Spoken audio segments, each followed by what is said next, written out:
జోహార్ తెలంగాణ కేసీఆర్ నాయకత్వం. గౌరవనీయులు సభాధ్యక్షత వహిస్తున్న మిత్రులు తెలంగాణ ఉద్యమకారులు పర్లేదు గారు సురేందర్ గారికి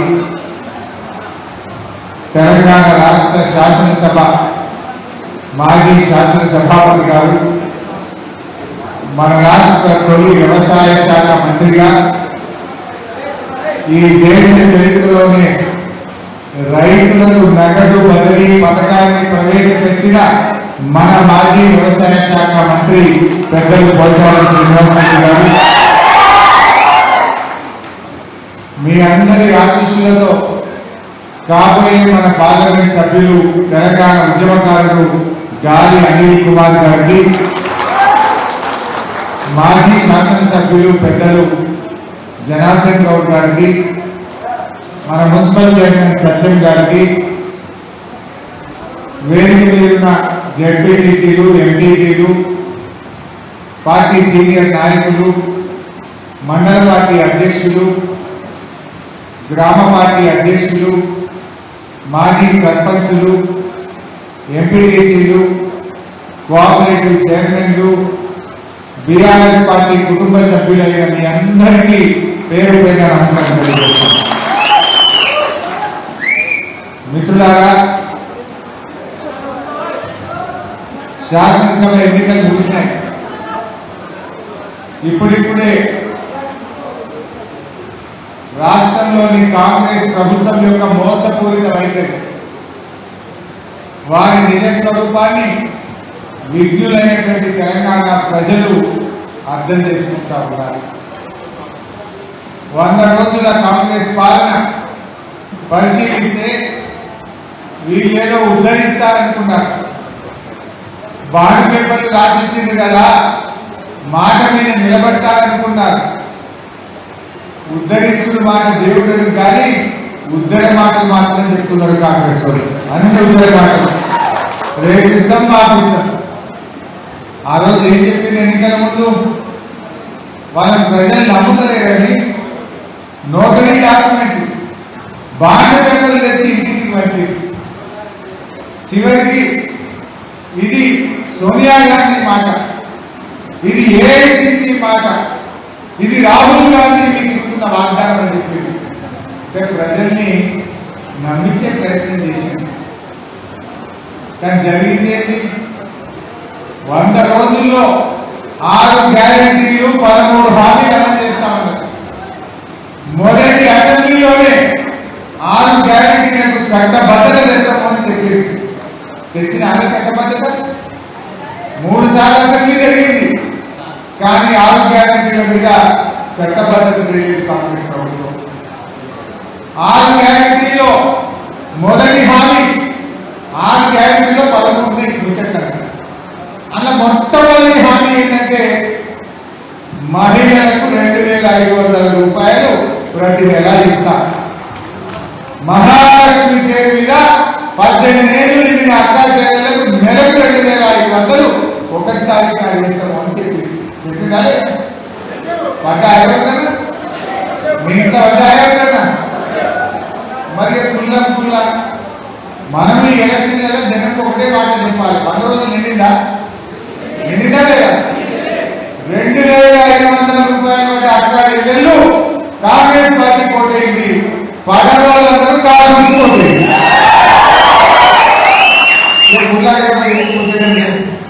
నువ్వే చెప్పినావు చట్టబద్ధత చేస్తాను, బాగా పెట్టుబడి రాసిచ్చినావు, 100 రోజులు అమలు చేస్తాను. ఇది ఏఐసిసి మాట్లాడారు. మాట చెప్పిన కాంగ్రెస్ శిక్ష పడాలా వద్దా? గడి ఇక రైతులకు ఇచ్చిన ఒక్క హామీ అమలు చేయలేదు. ఆ రోజేమో కేసీఆర్ 24 గంటల కరెంట్ ఇచ్చిండు, రైతు బంధు ఇచ్చిండు, రైతు బీమా ఇచ్చిండు, చెరువులు బాగా చేసిండు, చెక్ డ్యాములు పెట్టిండు, పండిన పంట గింజ లేకుండా మద్దతు ధరకు కొన్నాడు, 24 గంటల నాణ్యమైన కరెంట్ ఇచ్చిండు. మరి కాంగ్రెస్ వాళ్ళు ఎన్ని మాటలు ఇచ్చింది? ఎకరానికి 15,000 రైతు బంధు అన్నారు. పడ్డదా? కౌలు రైతులకు 15,000 అన్నారు. వచ్చినాయా? వడ్లకు మక్కలకు 500 బోనస్ అన్నారు, వచ్చినాయా? 2 లక్షల రుణమాఫీ అన్నారు, వచ్చిందా? రుణమాఫీ ఏం చెప్పిండు? డిసెంబర్ 9 నాడు ప్రమాణ స్వీకారం చేయగానే మొదటి సంతకం ఏకకాలంలో 2 లక్షల రుణమాఫీ అన్నారు. అయినాదే అయినా అంటే రైతులకు ఇచ్చిన ఒక్క మాట కూడా నిలబెట్టుకోలేదు కాంగ్రెస్. కొత్త హామీలేమో అమలు కాలే, కానీ ఉన్నాయి కూడా ఇలా కోతలు పెడతా ఉన్నారు. అమలవుతున్న వారికి కోతలు పెట్టిండ్రు, కొత్త హామీలేమో అట్టెక్కించింది. కేసీఆర్ ఉండగా 24 గంటల కరెంట్ రాలేదు రైతులకు. ఇవాళ వస్తున్నారే, సాయంత్రం 5 పోతే రాత్రి 12 వస్తుంది, 11 12 అవుతుంది. పొద్దుగా 3 గంటలు కట్టిక ఎప్పుడు వస్తుందో ఎప్పుడు పోతుంది. లోపలికే తెచ్చి ఊర్లలో మొదలు కాలుతున్నాయా లేదా? ప్రతి రైతుని పంటకు ఒక్కసారి 2 సార్లు మొదలు కాలి. ఇందాక ఊరిపోతా చెప్పి 3 సార్లు కాలింది మోటార్. 4 ఎకరాలు 3 ఎకరాలు నాటేస్తే 3 సార్లు కాలింది మోటార్. స్వామి ఇదే లింగంపేట స్వామి అనే ఒక రైతు, నేను 3 ఎకరాలు నాటేస్తే 2 ఎకరాలు ఎండిపోయింది, 3 సార్లు మోటార్ కాలింది. నేను అడిగిన కేసీఆర్ మోటార్లు కాలేదు స్వామి అన్న. లేదు సార్, ఒక్కసారి కాలేదు, కాంగ్రెస్ వచ్చింది, కరువు వచ్చింది, మోటార్లు కాలుతున్నాయి. ఈ రకంగా ఇవాళ రైతుల్ని మోసం చేసినటువంటి ఈరోజు కాంగ్రెస్ పార్టీ ఎవరితో పెట్టి సమాజంలో ముఖ్యమైన వాళ్ళు 3 వర్గాలు: పేదలు, రైతులు, మహిళలు. మహిళలకు 2500 ఇస్తారు, మోసం చేసింది. రైతులకు బోనస్ అంటిని, మాఫీ అంటిని, రైతు బంధు 15,000 అంటిని మోసం చేసింది. ఇక పేదలు ఎవరు? పేదలు అవ్వా తాతలు, వితంతువులు, వికలాంగులు, నేత గీత కార్మికులు, ఎవరైతే ఈరోజు 42,80,000 మంది నెల నెల ఆసరా పెన్షన్ అందుకుంటున్నారో ఆ నిరుపేదల్ని కూడా మోసం చేసింది కదా. ఏం చెప్పింది ఆ రోజు? అవాది పెన్షన్ ఎంత అన్నారు? 2,000 రావా. ఇగో మళ్ళీ కాంగ్రెస్ గవర్నమెంట్ వస్తుంది, డిసెంబర్ 4,000 పెన్షన్ అన్నారు. నీ మనమని కాలు అవుతుందో అన్నాడు. మరి ఎవరైనా చెప్తాను, నువ్వు చెప్తున్నావా? చెప్తున్నా 45 లక్షల మంది కాలుస్తారు. యాడగానే 4,000 ఇచ్చినారే అంటే ఇవాళ ఒక్కొక్క పెన్షన్ దానికి కాంగ్రెస్ ప్రభుత్వం 8,000 రూపాయలు బాకీ పడుతుంది. 4,000 బాకీ పడుతుంది. బిడ్డ కాంగ్రెస్ వాళ్ళు 8,000 మా అమ్మ తాతలకు బిడ్డలకు ఇచ్చినట్టే ఈ కాంగ్రెస్ పార్టీ ఓటరు కాదు. చెప్పండి, ఎవరైతే ఆకర్షించిన దగ్గరికి పోయి ఇవాళ ఈ 4,000 మనం మోసం చేసిండు, వీళ్ళకు బుద్ధి చెప్పాలని చెప్పి మనం చెప్పాలి. ఏమంటుండ్రు రేవంత్ రెడ్డి?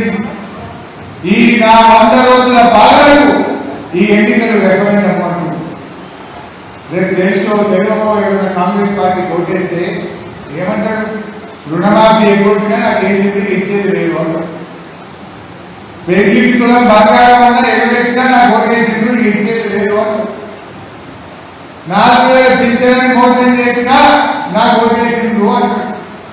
రేపు మేము అసెంబ్లీలో పోచారం శ్రీనివాసరావులో నేను మాట్లాడాలి. ఏమని మాట్లాడాలి? మేము వేసి మాట్లాడితే ఏమంటాడు? ఏమి అంటే నాకే ఓటేసింది కూర్చోదా అంటున్నాం అనగా మనం మేము గట్టిగా కలబెట్టి అడిగామా లేదా? రేపు మేము అడగాలంటే ఈ ఎన్నికల్లో కాంగ్రెస్ పార్టీని చూపు పెట్టాలి. కడప గారి బాధ పెట్టే రేపు అసెంబ్లీలో పోచారం శ్రీనివాస్ రెడ్డి గారు నేను చిరతకు బాధ బుద్ధి ఏమైనా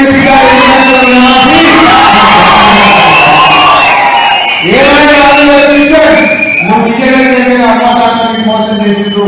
ఇస్తావా ఇవ్వాలి అసెంబ్లీని తప్పిపజేసి గడగలలాడింది నీ పక్షాన్ని పోరాటం చేయాలి. అందుకే మాకు బలమీయండి, ప్రశ్నించే గొంతులు కల్పించండి అని ప్రజలకు మనం చెప్పాల్సిన అవసరం ఉంది. ఎందుకంటే మనం ఇవాళ కాంగ్రెస్ పార్టీ ఏ ఒక్క హామీ అమలు చేయలేదు.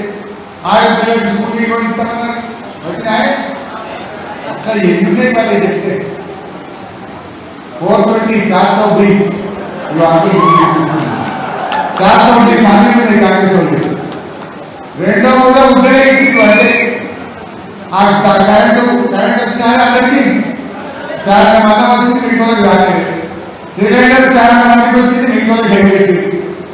అసలు ఏంటి నగదు ముసలికి ఇచ్చే 4,000 ఇవ్వాలి, 6,000 ఇచ్చే 2,500 ఇవ్వాలి, రైతులకు ఇచ్చే 2 లక్షల రుణమాఫీ ఇవ్వాలి, బట్టలకు పోరొస్తున్నారు. ఇంకో వారం 10 రోజులు అయితే బట్టలు వస్తాయి, మక్కలు వస్తాయి కావా? మరి ఇప్పుడు ఇంకా బోనస్ ఇవ్వకుండా ఊళ్ళో కాంగ్రెస్ ఏమో పెట్టుకొని వస్తారు. మక్కలకు బట్టలకు 500 ఇస్తామని చెప్పలేదు. ఇంకా ఇవ్వకుండా ఏ మొక్క పెట్టుకుని ఊళ్ళో రావాలి, ఏ రకంగా రైతులు ఓట్లు కావాలి. ఈ విషయాన్ని దయచేసి మీరు ఇంటికి పోయి ప్రతి రైతు గుండె కట్టాలి, ప్రతి గడప కట్టాలి. అబ్బా తాగలకు చేసిన మోసం, అక్క చెల్లెలకు చేసిన మోసం, రైతులందరూ చేసిన కాంగ్రెస్ మోసాలను ఇవాళ ఇంటికి పోయి వివరించి వచ్చే ఎన్నికల్లో బీఆర్ఎస్ గెలిపించాల్సిన బాధ్యతను వాళ్ళందరికీ కూడా పూర్తి చేయాల్సిన అవసరం ఉంది. బీజేపీ వాళ్ళందరూ బీజేపీ పార్టీ గురించి నాకంటే కూడా మీకే తెలుసు. ఇలా గుర్తుపట్టి పేమెంట్ తింటారే, 10 ఏళ్ళు ఎంపీ ఉంటే ఒక ఊరికి వచ్చినాడే, ఎవరికంటే ఉంటే సాయం చేసినాడే, దవాఖాన ఎవరైనా పరామర్శించిందా? ఆపద కాదు, సంపద కాదు. మనం 2 సార్లు గెలిపిస్తే కన్న తల్లి పాలు పుట్టినట్టు రాష్ట్ర పార్టీ చెప్పబడుతుంది. అటువంటి మీరు పార్టీ చెప్పాలి. ఏమని చెప్తుంది బీజేపీ? బీజేపీ ఏమని మోపే కాదు, మేము విదేశాల్లో నల్లధనం తెస్తామని ఒక్కొక్క అకౌంట్ లో 16 లక్షలు వేస్తామని చెప్పి మోసం చేసినానికి బీజేపీ ఓటేయమంటారా? ఇదే బీజేపీ 52 కోట్ల ఉద్యోగాలు ఇస్తాం, 10 ఏళ్ళ 20 కోట్ల ఉద్యోగాలు ఇస్తామని చెప్పి మేము నిరుద్యోగ యువతను మోసం చేసినాం, మాకు ఓటేయమని బీజేపీ అంటారా? నల్ల చట్టాలు తెచ్చి వందలాది మంది రైతులను పొట్టలో పెట్టుకున్నాం. ఢిల్లీ నడివీధుల్లో వాటర్ క్యాన్లతో ముళ్ళ కంచెలు పెట్టి రైతుల్ని తిప్పలు పెట్టినాక మాకు ఓటేయమని కాంగ్రెస్ పార్టీ అంటారా? రూపాయి విలువ దిగజారిపోయింది, పేదరికం పెరిగింది, నిరుద్యోగం పెరిగింది, ఆకలి పెరిగింది. ఇవన్నీ గొప్ప పనులు చేసుకుని బీజేపీ వాళ్ళు ఓటాడుతారా? ఏమిచ్చింది బీజేపీ? రైతుల జీవితాల్లో మార్పు వచ్చిందా? బీజేపీ ఉన్న రైతులకు రుణమాఫీ చేసిందా? బీజేపీ ఉన్న నిరుద్యోగ యువతకు ప్రయత్నం చేసిందా? మా ఎస్టీలకో మా ఎస్టీలకో మా గిరిజనులకు ఏమైనా బీజేపీ చేసిన ఒక మంచి పని ఉన్నదా? ఏమిచ్చింది బీజేపీ? మేము గుడి కట్టామంటాం, కేసీఆర్ కట్టలేదు యాదాద్రి గుడి.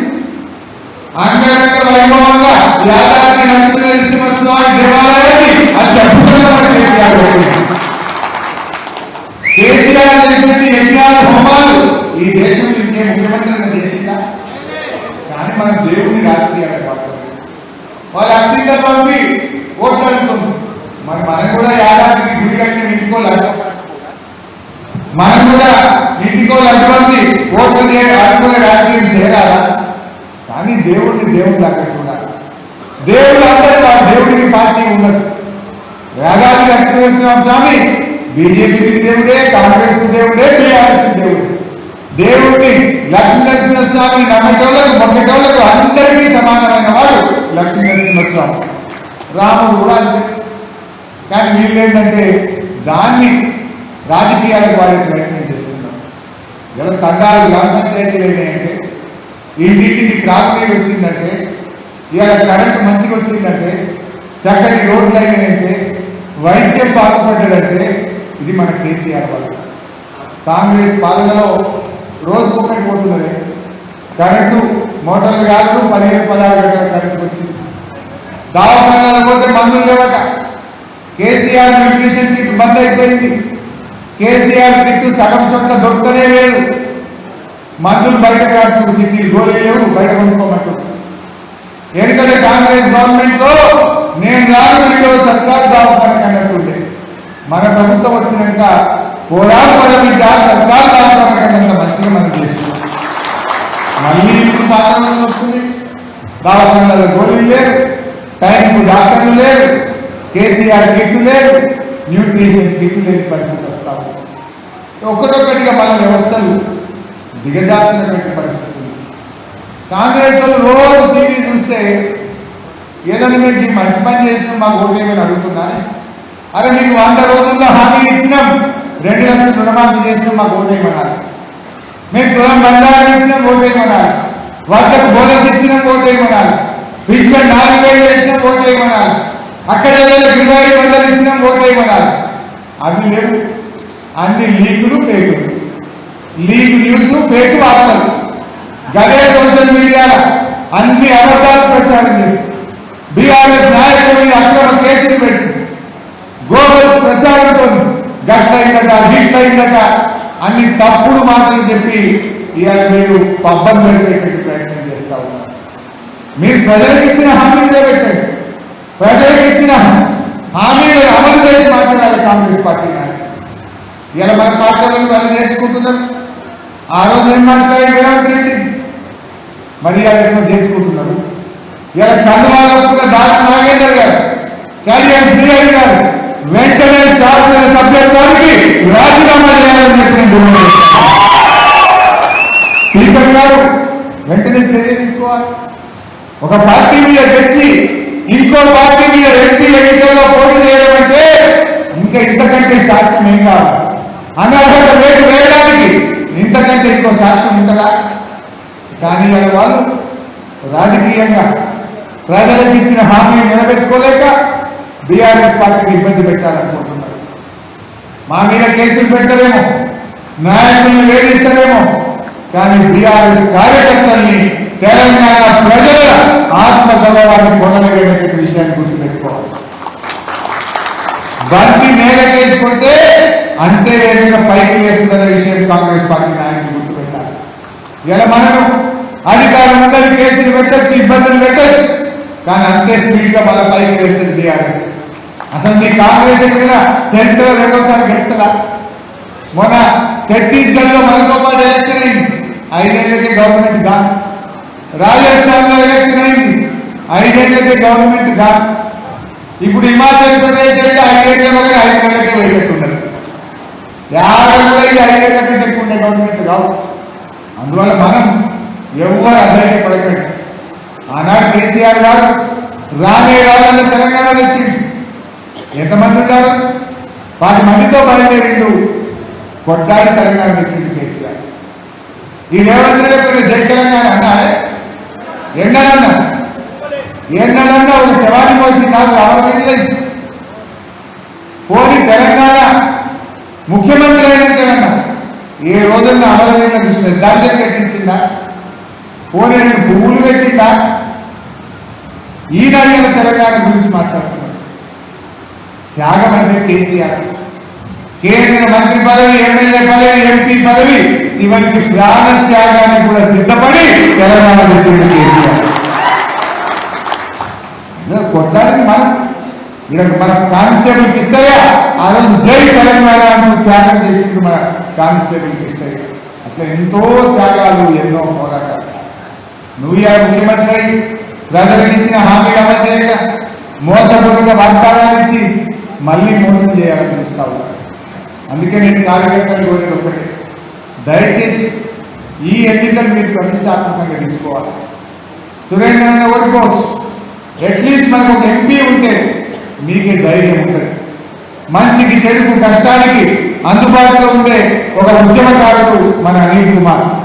ఆయన 2001 నుంచి ఉద్యమంలో పనిచేస్తూ మన ఉమ్మడి మెదక్ జిల్లాలో. అలాంటి మంచి మనిషిని మీరు గెలిపించండి. చాలా సౌమ్యుడు, పేదలకు సాయం చేసి మంచి గుణం ఉన్నవాడు. మన బీబీ పార్టీ అయితే డబ్బాలు ఓడిపోతే బిల్లులు పడ్డాడు, మళ్ళా కనబడి ఎవరి కష్టానికి రాదు. కానీ మంచి వ్యక్తి అనిల్ కుమార్ను మీరందరూ కూడా ఆశీర్వదించండి. ఈ 45 రోజులు కష్టపడి మన పార్టీకి పూర్వ వైభవం చేయాలని కోరుకుంటూ జై తెలంగాణ. థ్యాంక్ యూ అన్న.